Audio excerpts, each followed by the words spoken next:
Good evening. And welcome to another episode of The Commercial. Tonight, we'll be focusing on employment and the issues surrounding it. Firstly, Chris will be looking at the effects of superannuation on retirement before I analyse the impacts of unfair dismissal on employees. But first, here's Chris in the field. Thank you, Ryan. As you can see, I'm out here in the field to tell you, the viewer, why superannuation is a vital key to a successful, happy and comfortable retirement.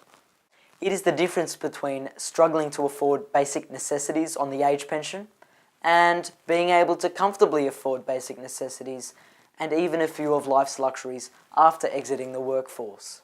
But why should you start worrying about it now, especially at such a young age? Firstly, we need to establish what superannuation is. Superannuation is a compulsory savings scheme in which the employer of an employee allocates a part of their wage or salary into an investment account known as a superannuation fund. The purpose of this is so that you have money set aside for when you retire, so that you may lead a comfortable and relatively free life when you finish working. The current rate that employers must contribute to the superannuation funds of their employees is 9.5%, but that will rise to 12% by July 1st, 2019.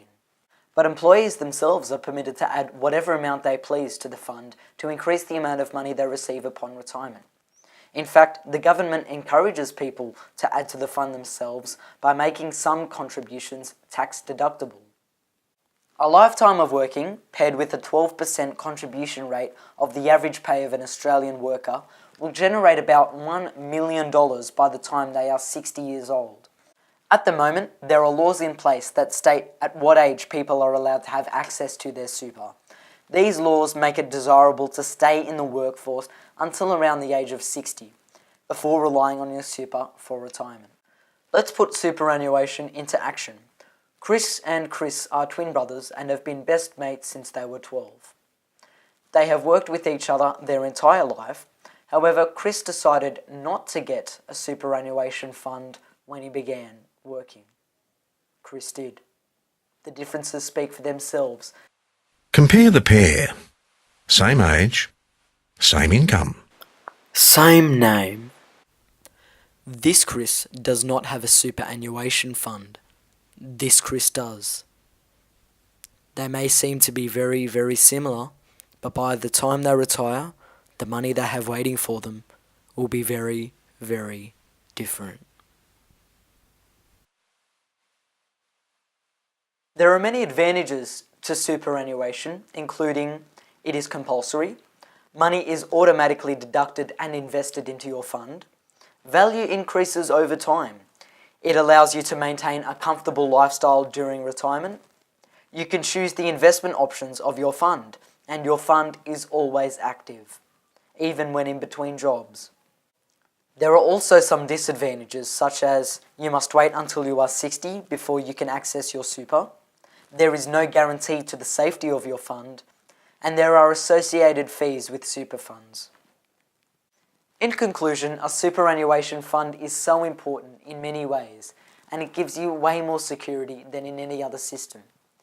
I also recommend adding to the fund as you go along through your working life, and possibly putting money into other types of long-term investments. And why? Well, you'll be grateful that you did when you're older. That's all from me. Back to you, Ryan. Thank you, Chris. As we can see, superannuation is the key to a successful retirement. Now, let's look at what unfair dismissal is and how it impacts the relationship between employers and their employees. Here's me in the field.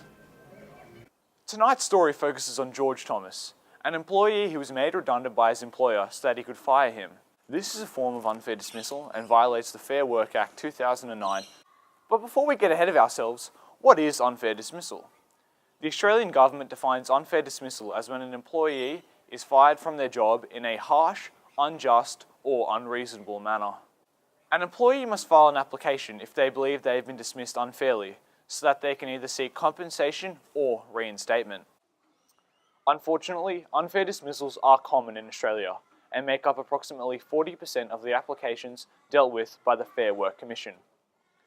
However, very few cases are granted and result in conciliation or arbitration, and even fewer are successful at this stage. From the 1st of October to the 31st of December 2014, of the 375 cases that resulted in arbitration where a third party made an executive decision, only 52 were successful. This is a success rate of 13.9%, which is not a supportive statistic for any employee who believes they have been unfairly dismissed. Majority of applications are made without the presentation of the proper evidence, which demonstrates why the dismissal was unfair. This is why so many cases are unsuccessful. Unfair dismissal or unlawful termination may be granted if the employee was fired because of race, religion, age, gender, marital status, or a mental or physical ability. An employee can also not be fired for being absent due to injury, illness, or maternity leave, or another type of parental leave. Employers use the concept of redundancy to dismiss employees whilst avoiding unfair dismissal cases. However, this can no longer be used as a loophole and brings us to tonight's story. George Thomas was unfairly dismissed from his position at Infotrack and made an unfair dismissal claim with the Fair Work Commission. Thomas was made redundant because the company had been facing cash flow problems, making his position irrelevant. The Commission confirmed this was true and that the position had not been filled. However, they were confused as to why the decision had been made irrespective of Thomas's performance, which was of a high standard. Also, they had not consulted with Thomas about another position within the company, even though the company manager owned another business which could have employed Thomas. This was a result of Infotrack's desire to remove Thomas from their company. Because of this, the redundancy was classified as not genuine because it violated Section 389 of the Fair Work Act, which states that redundancy is not genuine if the employee could have been redeployed in another position in an associated enterprise. George Thomas won the case and received compensation for his unfair dismissal. To conclude, unfair dismissal cases form difficult situations for both employees and employers. To avoid this, ensure before you dismiss or make someone redundant. Discuss the matter with them and explain the reason for why they were released with evidence. As an employee, if you feel that you have been dismissed in a matter which violates the Fair Work Regulations 2009, visit the Fair Work Commission website where you can complete an eligibility quiz to determine if you can make a claim for an unfair dismissal case.